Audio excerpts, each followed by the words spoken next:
So we talk about how we export a video in Adobe Premiere Pro. There are other ways to do it by using Adobe Media Encoder. I'll show you right away how you do this. So you see my Adobe Premiere Pro interface, and we selected the timeline that we want to export our final video, edit in, mixed, everything perfect. And we go to File, Export, and Media. Let's say we chose our parameters, we are happy with them, and we don't click Export. If we click Export, then Premiere would do this for us. If we click Queue, we simply add our selection to a queue in Adobe Media Encoder.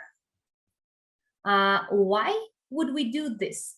Because we can work on several sequences in Premiere Pro. We can re-edit, we can export different fragments of the timeline and export them separately. If you export them in Premiere Pro, then you won't be able to work anymore. It will be blocked, right? It's a window and you have to wait a couple of minutes, sometimes more if it's a longer complex video, and you have to wait so that Premiere can export it. But if you queue it in Adobe Media Encoder, you'll be able to edit other things in Premiere Pro while Encoder is converting and exporting the files for you. So let's say I have these two sequences. Actually, it's the same one. Let's say I don't want to export this one. I simply press delete. It's okay. And let's say I want to export this one, but I decide not to use this parameter. I decide to use, let's say, a QuickTime format. And here I can choose what, maybe let's say we'll choose the Apple ProRes. Yes, and where the output, again, in my video folder, it's okay. And then I'm ready. How will Encoder export my file for me? By simply pressing Start Queue.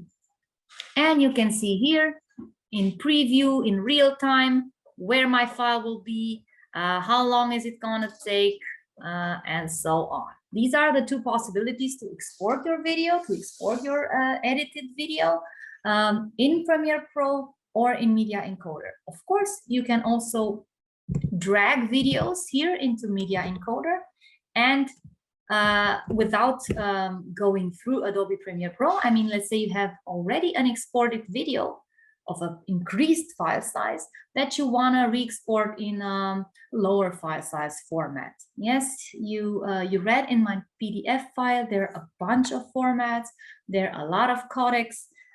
You need to understand that there are basically two possibilities to have a lossless and a lossy format.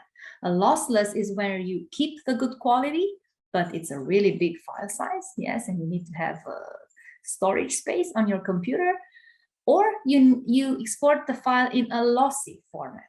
Here there are lossier and less lossier formats. You need to know what do you want to do with your video. You want to put it online, you want to screen it in a big movie theater.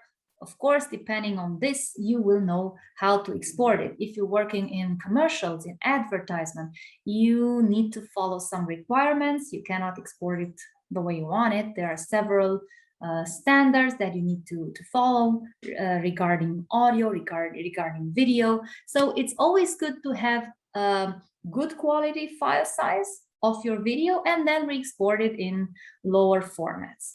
As I said, you can always drag and drop a file in Adobe Media Encoder and re-export it, reconvert it how you want it to do.